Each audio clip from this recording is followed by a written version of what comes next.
آج بندے کہتے ہیں نا جی میں مجلس میں آتا ہی نہیں، بڑی مجلسیں ہوتی ہیں ڈھولیاں میں، مجھے بڑے بندے کہتے ہیں میں نہیں کبھی گیا، تو آ ہی نہیں سکتا۔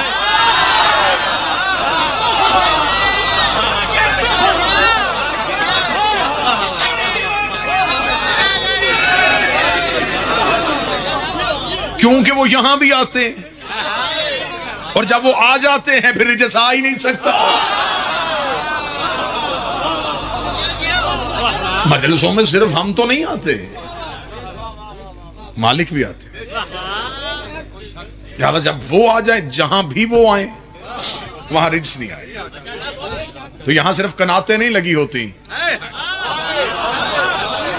یہاں توحید کی باڑ بھی لگی ہوتی۔ نجس اور ہے، رجس اور ہے۔ نجس کہتے ہیں وہ جس کا بدن ناپاک ہو، رجس اس ناپاک کو کہتے ہیں جس کی روح ناپاک ہو۔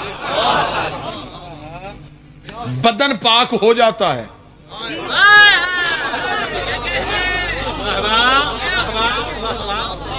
میں اس گلی میں جانا نہیں چاہتا تھا، تمہاری عقیدوں نے مجھے اس گلی میں دھکیلا ہے، اب مجھے یہاں تنہا چھوڑ کے پیچھے نہ ہٹنا، اگر یہاں تک آ گئے تو پھر میرے ساتھ رہنا۔ نجس کہتے ہیں ناپاک کو، لیکن وہ ناپاک جس کا بدن ناپاک ہو۔ رجس وہ ناپاک ہے جس کی روح ناپاک ہو۔ مرتا بدن ہے، روح نہیں۔ محفوظ رکھنا ہے روح کو، پاک کرنا ہے روح کو۔ نماز کی صرف رکعتیں جسم بناتا ہے، عبادت بدن نہیں کرتا۔ عبادت کرتی ہے روح۔ اچھا جس نے اٹھنا بیٹھنا تھا اسے پاک کر لیا، جس نے عبادت کرنی تھی اسے کیا ہی نہیں۔ جسم نے تو مصلی پہ صرف اٹھنا اور بیٹھنا ہے، مرنے کے بعد بھی اس بدن کو کوئی اور نہلا کے پاک کر دیتا ہے۔ اصل پاک کرنا ہوتا ہے روحوں کو جو وجود کے اندر ہیں، وہ ہے تمہاری پہچان، اس نے بتانا ہے تیرا عقیدہ۔ نبی مدینے کی مسجد میں صحابی اٹھا، اس نے کہا یا رسول اللہ بدن پاک ہو جاتے پانی سے، بدن پاک ہو جاتے ہیں سورج کی روشنی سے، یا رسول اللہ روحیں کیسے پاک ہوتی ہیں؟ کتاب سے نہ دکھاؤں چوک میں گردن کا لہو دوں گا۔ نبی نے جلال میں کہا حب علی طاہر الارواح، علی کی محبت روحوں کو پاک کرتے ہیں۔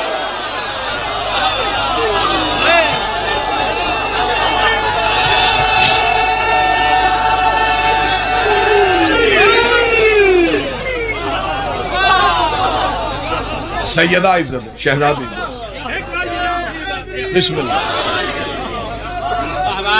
یا علی کی محبت روحوں کو پاک کرتی، روح پاک کرو، روح پاک ہو،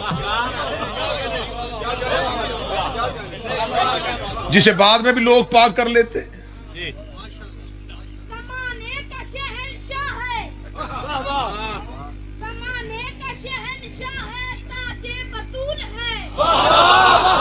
کیا بات ہے،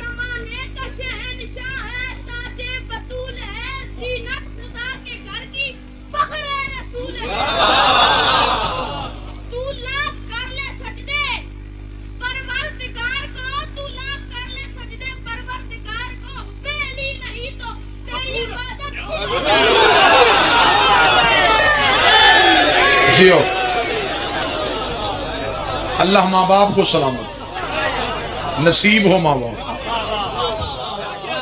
بدن پاک نہیں روحوں کو پاک، روحیں پاک ہونی ہے محبت امیر المومنین۔ یہاں میرے سنی بھائی سوال ذہن میں سوچ رہے ہیں 2 4، اور وہ سوچ رہے ہیں اور میں سن رہا ہوں۔ وہ خطیب نہیں ہوتا جو صرف مجلس پڑھے اور چہرے نہ پڑھے۔ حسین جب بولنے کے لیے ذکر کے زبان دیتا ہے تو تیسری آنکھ یہاں دے دیتا ہے۔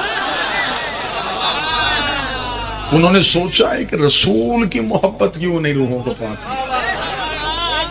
رسول سے پیار کرنے والا علی کا دشمن ہو سکتا ہے، رسول سے محبت کا دعویٰ کرنے والا علی کا دشمن ہو سکتا ہے، علی سے محبت کرنے والا نہ اللہ کا دشمن ہے نہ رسول کا دشمن۔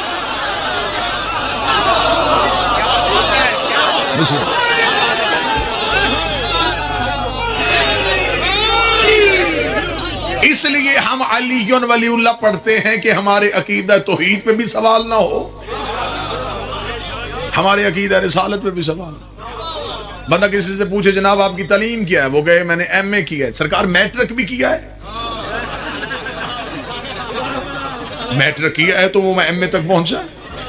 ہم نے محمد رسول اللہ پڑھا ہے تو علی ولی اللہ پڑھا ہے۔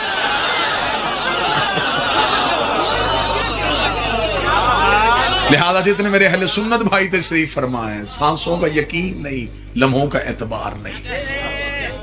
یہ جو حلق میں سانس ہے یہ موت کا کھٹکا ہے، کسی بھی لمحے کے لیے یہ ڈوری ٹوٹ جائے گی۔ نبی نے تم سے کچھ مانگا ہوا ہے، تم نے وہ نبی کو دینا ہے، اور جو مانگا ہے وہ قرآن میں لکھا ہے، میرے قربا سے مودت کرنی بھی محبت نہیں، محبت کے دعوے اور ہوتے ہیں، مودت کے دعوے اور ہوتے ہیں۔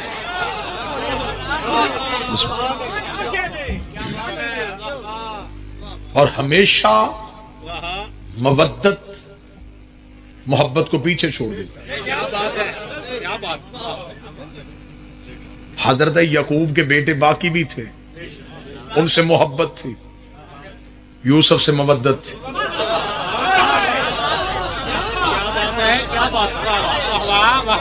ابراہیم کے بیٹے اور بھی تھے، ان سے محبت تھی، اسماعیل سے مودت تھی۔ لیکن جب اسماعیل سے مودت ہو گئی تو خدا نے مودت کا امتحان لیا، اب اسماعیل سے محبت ہو گئی، اس سے مودت ہو گئی، محبت کی گردن پہ چھری چل گئی مودت بچانے کے لیے۔ لوگ ہم سے کہتے ہیں کہ تم زنجیر زنی کیوں کرتے ہو؟ ہمیں جسموں سے محبت ہے، حسین سے مودت۔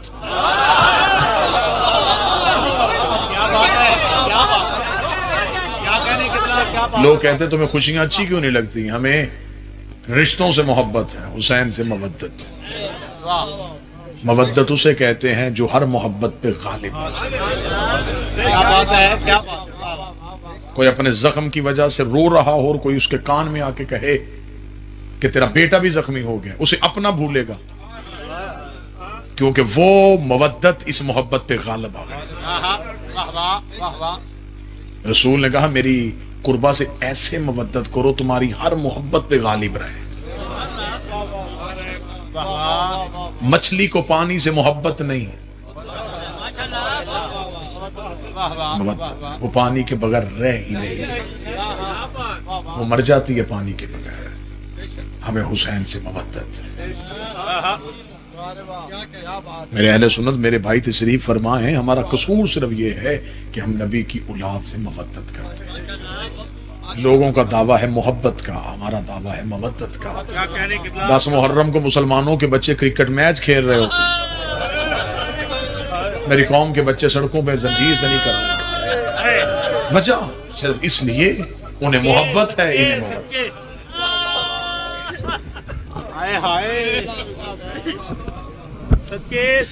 آج 22 جمادی الثانی،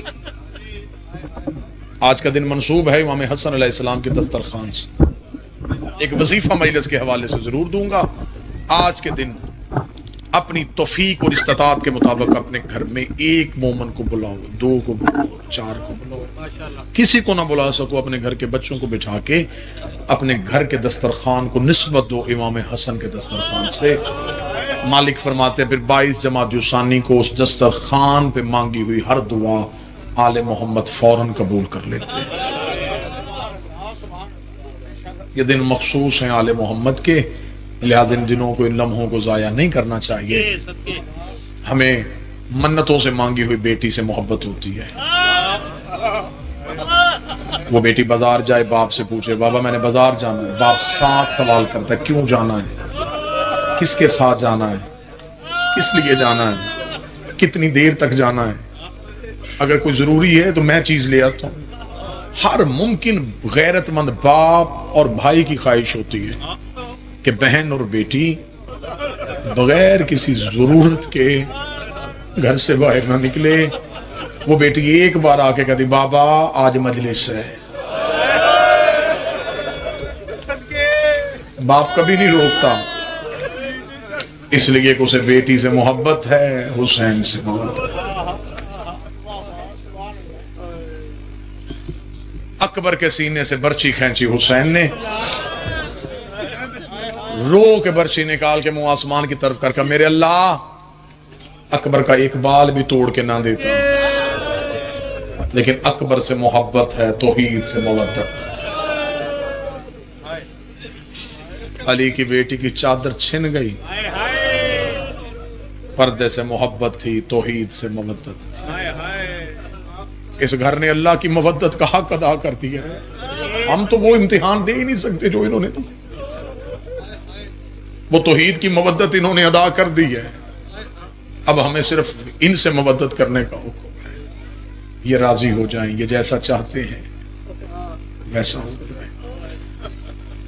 شیعہ سنیوں، اتنا دین پہ خرچہ کسی نبی کے بیٹے کا نہیں آیا جتنا دین پہ خرچہ علی کی بیٹیوں کا. یقینا میرے اہل سنت بھائی مجلس میں شریک ہیں، آپ مجلس میں آئے ہیں. میں نے پہلے ہی لمحے میں کہا تھا کہ آپ ہمارے نہیں حسین ابن علی کے مہمان ہیں. میں امام حسین کا ذاکر ہو کہ آپ کی منت کرتا ہوں، مجلس تمام ہو آپ اپنی کسی بھی مرضی کے پسندیدہ عالم دین کے پاس جائیے گا، اس سے کہیے گا ڈھولیا میں مجلس تھی، میں تھوڑی دیر کے لیے مجلس میں گیا تھا، وہاں ایک حسین کا ذاکر آیا تھا، اس نے چند باتیں کی ہیں مولوی صاحب میرے دل کو ٹھیس لگی ہے. اس سے جا کے سوال پوچھنا، اسے کہنا ہمیں صرف اتنا بتا محمد کے جنازے میں کتنے لوگ تھے. یہ احسان کرنا. جتنے میرے سنی بھائی بیٹھے ہو، میں نوکر بن کے اپیل کر رہا ہوں. میں نے تم سے کوئی شیعہ کتاب کا حوالہ نہیں دیا، صرف جا کے اتنا پوچھنا ہمیں بتاؤ نبی کے جنازے پہ کتنے لوگ تھے. 11 لوگوں نے تمہارے نبی کا جنازہ پڑھا یا 13 لوگوں نے.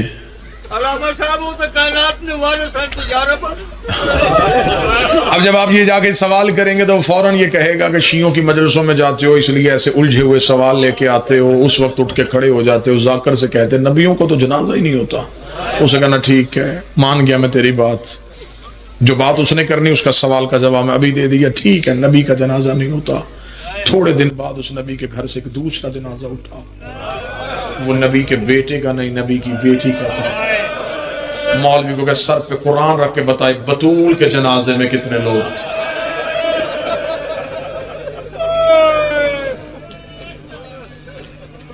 مرنے کے بعد لوگ بیٹیوں کو تو نہیں چھوڑ دیتے.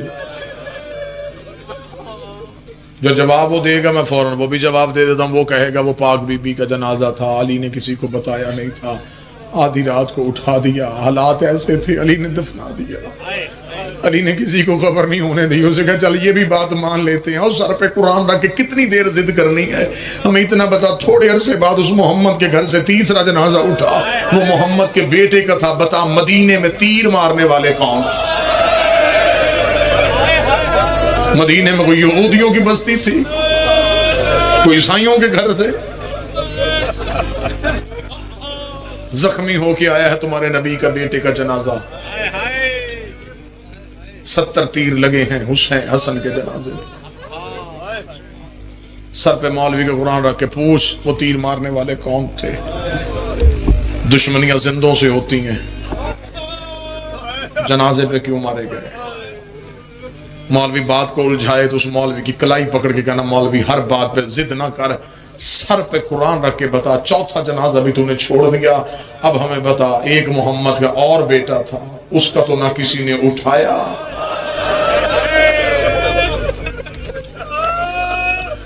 ہزاروں نہیں لاکھوں مسلمان تھے عرب میں. 3 دن پڑا رہا رسول کے بیٹے کا ریت پہ جنازہ. جسے 9 لاکھ گھوڑوں کے سموں کے نیچے پامال کر کے چلا گیا تھا، آج کروڑوں اس کی ذری پہ سلام کرتے ہیں.